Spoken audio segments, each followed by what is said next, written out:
Hi friends, ஐநாடு துணை சீரியலில் நீ வரப்போகிற எபிசோட்ஸ்க்கான அப்புறமா தான் இந்த வீடியோவில் பார்க்க போகிறோம். வாங்க ஃப்ரெண்ட்ஸ் பார்க்கலாம். எல்லாருமே இங்கே பயங்கர ஹாப்பியாக இருக்காங்க. எல்லோரும் சாப்பிட்டு முடிச்சதுக்கப்புறமா நைட்டு ரூமுக்கு போகிறாங்க. போயிட்டு தூங்குறதுக்கு அவங்களுக்கு விருப்பம் இல்லை, ரொம்ப போர் அடிக்குது. ஆக்சுவலி ஏதாச்சும் விளையாடலாமா அப்படின்னு யோசிக்கிறாங்க.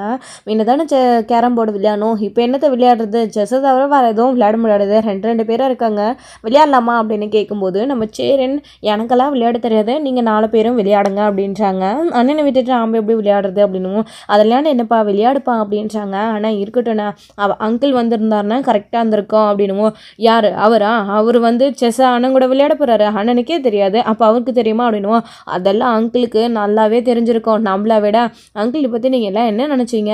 அங்கிள் இல்லாத ஒரு குறையாக இருக்குது, அவர் வரலன்னு நீங்கள் யாராச்சும் ஃபீல் பண்ணுறீங்களான்னு பாருங்களேன் அப்படின்னு நம்ம நிலா சொல்லும்போது சேரன் சொல்கிறாரு, எனக்கு கொஞ்சம் வருத்தமாக இருக்குப்பா, அவர் வந்திருந்தா ஜாலியாக பேசிகிட்டே இருந்திருப்பார், ஆனால் இவங்க 3 பேருக்கும் அவரை கண்டாலே பிடிக்காதே, அதான் சரின்ட்டு அமைதியாக விட்டுட்டப்பா நானும் யோசிச்சுட்டு அப்படின்னு சேரன் சொல்கிறாரு.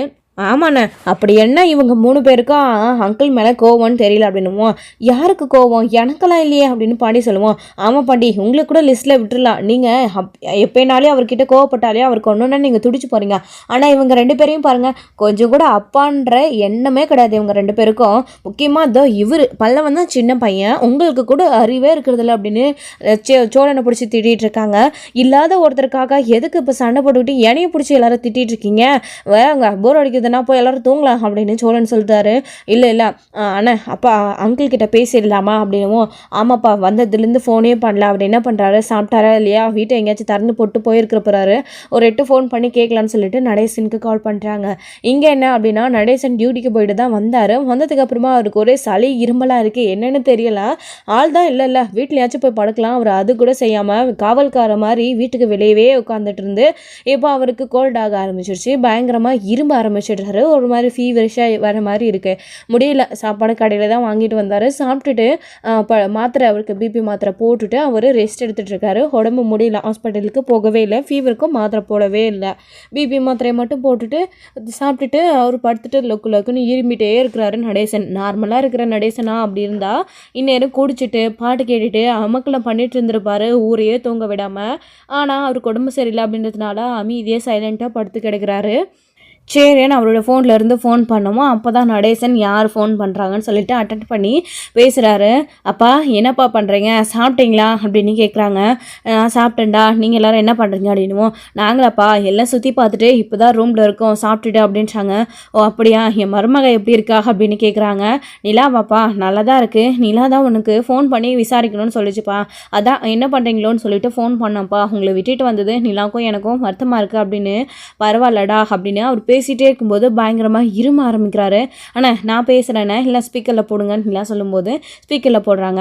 அப்போது பயங்கரமாக இரும்புற சத்தம் காது கிழிக்குது.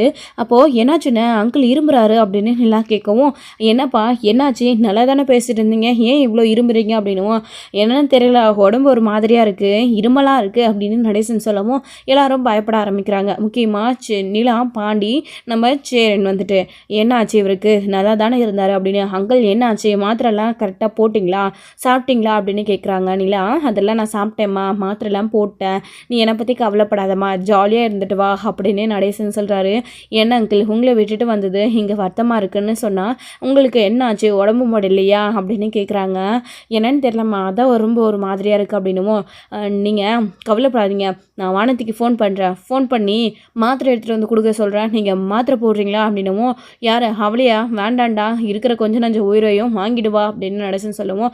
ஏன்பா அப்படியெல்லாம் பேசுகிறீங்க, அதெல்லாம் ஒன்றும் இல்லை, வானத்தி மாத்திரை எடுத்துகிட்டு வந்து கொடுக்கட்டும், நீங்கள் அதை போட்டுட்டு சாப்பிட்டுட்டு படுங்கப்பா, நாளைக்கு நாங்கள் ஊருக்கு வந்துடுறோம் அப்படின்றாங்க. டேய் எனக்காக யாரும் அவசரப்பட்டு வர வேண்டாம், எனக்கு ஒன்றும் இல்லைடா, நான் நல்லா தான் இருக்கிறேன், நீங்கள் இருந்துட்டு நாளைக்கு பொறுமையாகவே வாங்க அப்படின்றாங்க. சரிப்பா சரி, சாப்பிட்டுட்டு மாத்திரை போடுங்க, நான் வைக்கிறேன், வானத்தி வந்ததுக்கப்புறமா நான் உங்களுக்கு ஃபோன் பண்ணுறேன்னு சரின்னு காலை கட் பண்ணிடுறாரு. பார்த்தியானிலாம் அவருக்கு என்ன நல்லா தானே இருக்கிறாரு அப்படின்னு சொல்லும்போது நம்ம பல்லவனும் அப்படி சொல்லுண்ணே அப்படின்றாங்க. 2 பேரும் கொஞ்சம் நேரம் வாயை முடிச்சுட்டு இருக்கீங்களா? அங்கிளுக்கு உடம்பு முடியல போல இருக்குது. அவர் எப்படி இருக்கிறாரு பாருங்கள், இரும்புறாரு. அவர் பேசுகிறதே டல்லாக இருக்குது. நார்மலாக இருந்தா அவர் நம்மக்கிட்ட எப்படி பேசியிருப்பாரு. ஆனால் இப்படி பேசுகிறாரு. வரும்போது நான் வேறு அவர்கிட்ட கோவப்பட்டுட்டு முருகிக்கிட்டு வந்தேன். ஆனால் இங்கே வந்ததுக்கப்புறம் அவர் நினப்பாவே இருக்குன்னு ஃபோன் பண்ணி பேசினா அங்கிள் உடம்பு சரியில்லாமல் கிடக்குறாரு. உங்களுக்கு கொஞ்சம் கூட அவரை பற்றி கவலையே கிடையாதா? பாண்டி நீங்கள் முதல்ல உடனே வானத்திக்கு கால் பண்ணுங்கன்னு சொல்லும்போது வானதி கடையில் இருக்கிறாங்க. அப்போ பாண்டியை கால் பண்ணுவோம். வானதி ஒரு சைடு ரொம்ப சந்தோஷப்படுறாங்க. பாண்டி நமக்கு ஃபோன் பண்ணிவிட்டான், ஒரு வழியாக பேசலாம்னு சொல்லிட்டு ஃபோனை அட்டன் பண்ணி ஹலோ சொல்லு பாண்டி, என்ன பண்ணுற, சாப்பிட்டியா அப்படின்னு படப்படன்னு பேசுவோம். அப்போது ஏய் இருடி ஒரு நிமிஷம், நீ என்ன பண்ணுற, கடையை போட்டுட்டு கிளம்பிட்டியா அப்படின்னு கேட்கும்போது இன்னும் இல்லை பாண்டி, இன்னும் டைம் இருக்குல்ல அப்படின்னும். சரி வானதி, அப்போது கடையில் அந்த அண்ணன் அந்த பையன் இருந்தா நீ அவர் அங்கே விட்டுட்டு நீ என்ன பண்ணு, இருமலுக்கும் சளிக்கும் ஜுரத்துக்கும் மாத்திரை எடுத்துகிட்டு வீட்டுக்கு போறியா அப்படின்றாங்க. ஏன் பாண்டி யாருக்கு அப்படின்னு கேட்கும்போது வேறு யார், அப்பாவுக்கு தான் அப்படின்றாங்க. என்னாச்சு பாண்டி அப்படின்னும். அவருக்கு உடம்பு முடியல போல இருக்குது, ஃபோன் பண்ணோம் இரும்பிட்டே பேசுகிறாரு, யாருமே இல்லை, எல்லோரும் இங்கே வந்துட்டோம், தனியாக இருக்கிறாரு, கூட வான்னு கூப்பிட்டாலையும் அவர் வரவே இல்லை, அவர் எப்படியோ ஹாஸ்பிட்டலுக்கு போக சொன்னாலையும் போக மாட்டார், அதான் நீ மாத்திரை கொஞ்சம் எடுத்துகிட்டு போய் கொடுத்துட்டு வாரியா, நாங்கள் காலையில் வந்துடுறோம் அப்படின்னுவோம். காலையில் வரீங்களா பாண்டி அப்படின்னுவோம். ஆமாண்டி, அவருக்கு அப்படி இருக்கிறப்போ இங்கே இருக்கிறதுக்கு கொஞ்சம் கூட எனக்கு மனசே இல்லை, சோடனும் அண்ணியும் வேணா இங்கே இருக்கட்டும்னு நான் பல்லவன் அண்ணன் எல்லோரும் கிளம்பி வரலான்னு யோசிக்கிறேன் அப்படின்னுவோம்.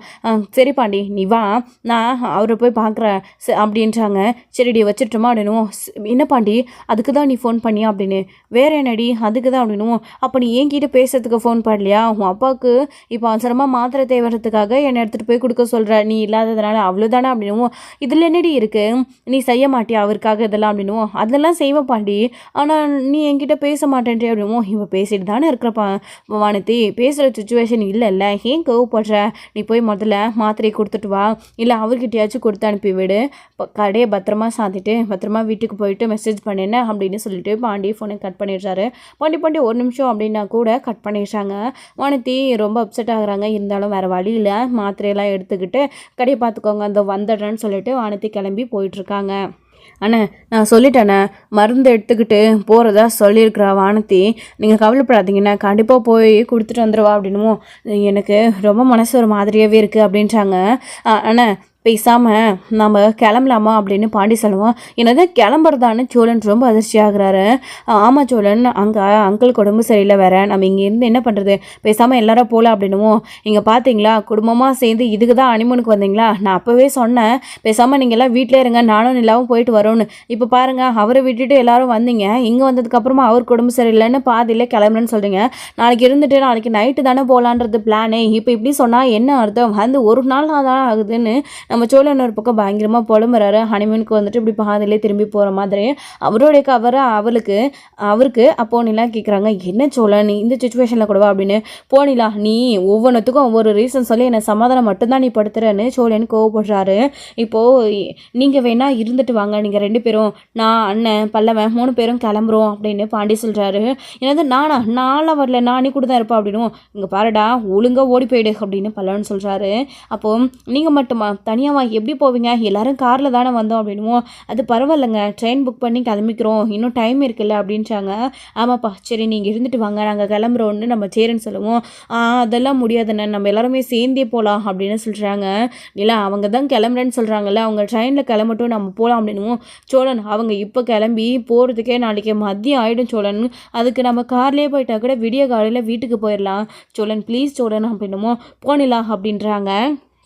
அங்கே வானதி மருந்து கொண்டு போய் கொடுத்ததுக்கப்புறமா நடேசன் இப்போ கொஞ்சம் பரவாயில்ல அப்படின்ற மாதிரி இருக்கிறாரு. இங்கே கொஞ்சம் நேரத்தும் கழிச்சு நம்ம சேரன்னு கால் பண்ணுறாரு நடேசனுக்கு. அப்பா மாத்திரை போட்டிங்களாப்பா அப்படின்னுவோம். மாத்திரை எல்லாம் போட்டேன்டா, எதுக்குடா தேவையில்லாமல் அந்த பிள்ளையை கஷ்டப்படுத்திட்டு இருக்கீங்க, மாத்திரை போட்டதுக்கப்புறமா எனக்கு சரியாக இருக்கடா அப்படின்னுவோம். அப்படியாப்பா அப்படின்றாங்க. நான் பல்லவன் பாண்டி எல்லோரும் கிளம்பி வரலான்னு இருக்கோம்ப்பா, நிலா சோழன் வேணா இருந்துட்டு வரட்டும் அப்படின்றாங்க. அப்போது ஆனால் கூட நான் பேசுகிறேன். நிலா ஃபோனை வாங்கி அங்கிள் நீங்கள் உங்கள் உடம்பு பார்த்துக்கோங்க, நாங்கள் எல்லோரும் கிளம்பி வரோம், காலையில் வந்துடும் அப்படின்னுவோம். ஏமா சொல்கிறத கேளுமா, எனக்கு ஒரு பிரச்சனையும் இல்லைம்மா, நீங்கள் இருந்துட்டு பொறுமையாகவே வாங்கம்மா அப்படின்றாங்க. அங்கிள் நீங்கள் சொல்லிட்டா விட்டுற முடியுமா, நீங்கள் சாதாரணமாக அப்படி தான் சொல்வீங்க, ஆனால் சாதாரணமாக ஜுரம் வந்தால் கூட தாங்குகிற ஆள் கிடையாது, நீங்கள் சொடங்கி படுத்துருவீங்க, நான் வரேன்னு நிலா சொல்கிறாங்க. உங்களை பார்த்துக்காங்க ஆள் யாரும் இல்லை, உங்களை விட்டுட்டு வந்திருக்க கூடாது, இருக்கக்கூடாது, நான் கூட்டிகிட்டு வந்திருக்கணும், நீங்கள் வரலன்னு சொன்னால் கூட விடாப்படியாக கூட்டிகிட்டு வந்திருக்கணும் அப்படின்றாங்க. ஏம்மா அதெல்லாம் வேண்டாம்மா, சொன்னால் கேளுமா அப்படின்னு நடேசன் சொல்கிறாரு. நிலா அவர் தான் அவ்வளோ தூரம் சொல்கிறாருல்ல அப்படின்னுவோம். ஏம்மா சொன்னால் கேளுமா, யாருமே வராதிங்க, எல்லாருமே அங்கே இருந்துட்டு நாளைக்கா கிளம்பி வாங்க அப்படின்னு சொல்கிறாங்க. இப்போது சரின்னு வேறு வழியும் இல்லை, நடேசன் அவ்வளோ தூரம் சொல்கிறதுனால சரின்னு அப்படி உடம்பு பார்த்துக்கோங்கன்னு சொல்லிட்டு ஃபோனை கட் பண்ணிடுறாங்க.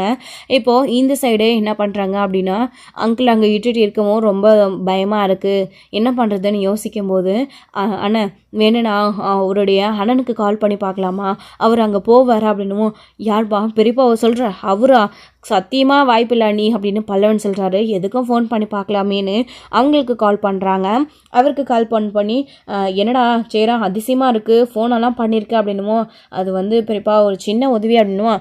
ஆமாடா உதவி வேணும் தானே நீங்கள் ஃபோன் பண்ணுவீங்க, சொல்லடா என்ன விஷயம் அப்படின்னு. வீட்டில் தானே இருக்கீங்க பெரியப்பா அப்படின்னுவோம். ஆமாடா இந்நேரத்தில் என்ன பண்ணுவாங்க, சாப்பிட்டுட்டு தூங்க போகிறேன் அப்படின்றாரு.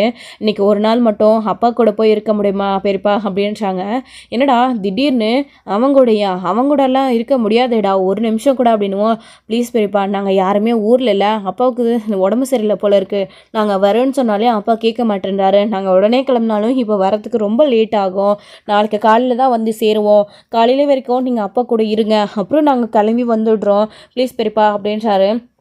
சரிடா ஏதோ கூட பிறந்தவனா போயிட்டான், நீ வேற இது வரைக்கும் எதுவும் கேட்காதவன் ஃபோன் பண்ணி கேட்குறேன், சரி என்ன இங்கே இருக்கிறத விட அங்கே போய் இருக்க போகிறேன் அவ்வளோதானே. ஆனால் ஒன்று, உன் அப்பா வாயை வச்சுட்டு அமைதியாக இருக்கணும்னு சொல்லிட்டு சரி இப்போ அதில் எதுவும் பேச மாட்டார் அவர் அப்படின்னு உடனே நான் அங்கே போகிறேன்னு சொல்கிறாரு. சரி பெரியப்பாடு ஃபோனை கட் பண்ணிடுறாங்க. அப்போ தான் இங்கே நல்ல வேலைப்பா, அவர் அங்கே போகிறேன்னு சொல்லிட்டார் அப்படின்னுமோ. எல்லாருக்கும் ரொம்ப சந்தோஷம்.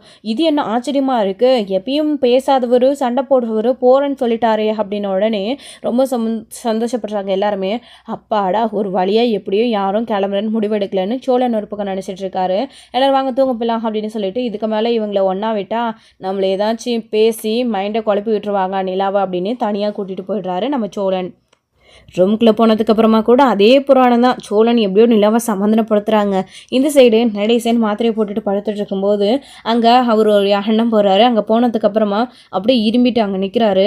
யார் அப்படின்னு கேட்கும்போது நான் தான் அப்படின்னு உடனே நான் தான்னா பேர் இல்லையா அப்படின்னும் நான் தான் அண்ணன் அப்படின்றாரு.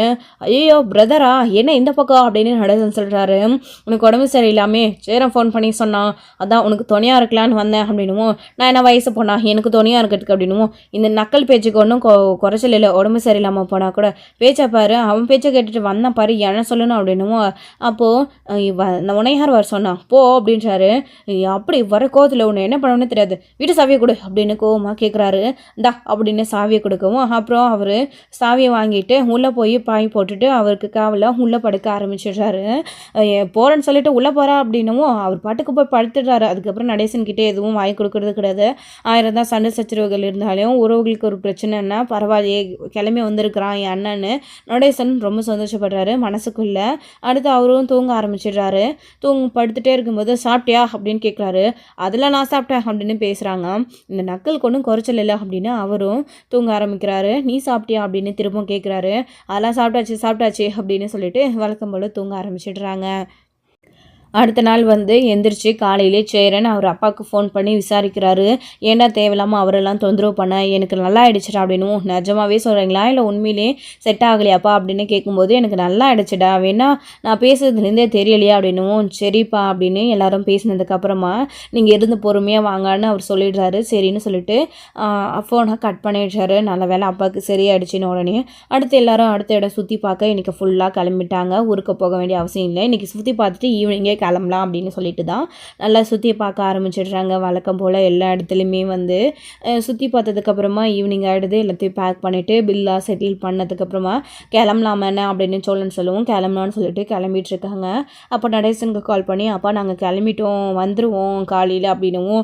சரிடா பார்த்து பத்திரமா வாங்க, அந்த சோழன் பையனை கொஞ்சம் காரு பத்திரமா ஓட்ட சொல்லு அப்படின்னு சொல்லிட்டு நடேசன் கால் கட் பண்ணிடுறாரு. அடுத்து இங்கே வானத்தி கால் பண்ணி பாண்டி கிளம்பனியா இல்லையா காலையில் காலையிலே வந்துடுறேன்னு சொன்னேன், வரவே இல்லை அப்படின்னு சண்டை போடுறாங்க. புரிஞ்சுக்கோடி, அவர் வேண்டவே வேண்டான்னு சொல்லிட்டாரு. அது மட்டும் இல்லாமல் பெரியப்பா நைட்டு முழுக்க அவருக்கு போய் காவலாக இருந்ததுனால அவருக்கு உடம்பு செட் ஆகிடுச்சு. நீ வேற மாத்திரை கொடுத்தல, உன்னால தான் அவருக்கு அங்கே பாதுகாப்பாக ஆள் இருக்கிறன்றதுனால இன்றைக்கி ஃபுல்லாக அவர் இருந்துகிட்டே வர சொன்னார். நாங்களும் இன்றைக்கி ஃபுல்லாக இருந்துட்டு இப்போ தான் கிளம்பியிருக்கிறோம், காலையில் வந்துடுவோம் அப்படின்னு பாண்டி சொல்லிகிட்ருக்காரு. ஐயையே, உங்கள் தொல்லை எங்கே போனாலும் தாங்க முறுதல்றா அப்படின்ற மாதிரி சோழன் சொல்லுவோம்.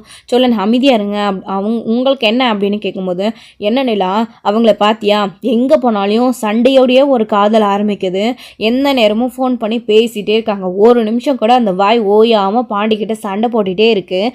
அவங்க அப்படியாச்சும் லவ் பண்ணுறாங்க. ஆனால் நாம் ஹனிமூன்ன்ற பேரில் ஃபேமிலியாக வந்து சுற்றி பார்த்துட்டு கொஞ்சம் கூட ப்ரைவேசியே இல்லாமல் திரும்பவும் வீட்டுக்கு போயிட்டுருக்கோம். பார்த்தியா அப்படின்னுவோம். சோழன் கொஞ்சம் அமைதியாக இருக்கிறீங்களா, என்ன பேசிகிட்டு இருக்கீங்க அப்படின்னுமோ. நான் எதுவும் பேசல நிலா, அமைதி ஆகிடுறேன் அப்படின்றாரு. என்ன சொல்ல, நாங்கள் வந்தது உனக்கு தொந்தரவாக இருந்துச்சா அப்படின்னு கேட்கவும், இல்லை நான் மட்டும் என்னென்ன பண்ண போகிறீங்க, இப்போது எல்லாமே முடிஞ்சு போச்சு அப்படின்னுவோம். ஏன்டா இப்படி அண்ணங்கிட்ட பேசுகிற அப்படின்றாங்க. அப்போ நிலா கோவமாக பேசுனாங்க சோழன்கிட்ட. சோழன், நான் சொன்னதுனால தானே அவங்க எல்லாருமே கிளம்பி வந்தாங்க, நீங்கள் இப்படி பேசுகிறது எனக்கு ரொம்ப கஷ்டமாக இருக்குது, அப்புறம் நான் உங்ககிட்ட பேசவே மாட்டேன் சோழன், எதுக்காக அண்ணனையும் பாண்டி அவங்க மனசு கஷ்டப்படுற மாதிரி பேசுகிறீங்க அப்படின்னு நிலா பேசுவோம். சரி சரி நிலா, நான் ஏதோ தெரியாமல் பேசிட்டேன், தெரியாமல் நான் நீங்கள் பேசுகிறீங்க அப்படின்னு நிலா கேட்கும்போது, நிலா விடுப்பா, அவனை பற்றி தான் எங்களுக்கு தெரியும்ல, அவன் வீட்லேயே எப்படி பேசுவான்னு சொல்லிட்டு, விடுப்பா எனக்கும் புரியுது அப்படின்னு நாங்களும் புரிஞ்சுக்கிறோம் அப்படின்னு சரின்னு சொல்லுவோம். இல்லைண்ணே, நீங்கள் இதை நினச்சி வருத்தப்படாதீங்க, அவர்கிட்ட நான் பேசிக்கிறேன் அப்படின்றாரு. ட்ரிப்பே முடிஞ்சு போச்சு, இதுக்கப்புறம் எதுக்கு மாற்றி மாற்றி சண்டை போட்டுக்கிட்டு பேசாமல் நடுங்களா வீட்டுக்கு போகலாம் அப்படின்னு பல்லவன் சொல்லுவோம். அதுக்கப்புறம் அமைதியாக எல்லாரும் கிளம்பி வராங்க. ஸோ இதோட எபிசோட் வந்து முடிச்சிருக்காங்க. அடுத்தடுத்து எபிசோடில் இனி என்ன நடக்க போகுது அப்படின்ற எல்லாத்தையுமே வெயிட் பண்ண நெக்ஸ்ட் ஒன்ல பார்க்கலாம். Friends, thank you. இந்த வீடியோ பிடிச்சிருந்தா லைக் பண்ணுங்கள், ஷேர் பண்ணுங்கள், கமெண்ட் பண்ணுங்கள்.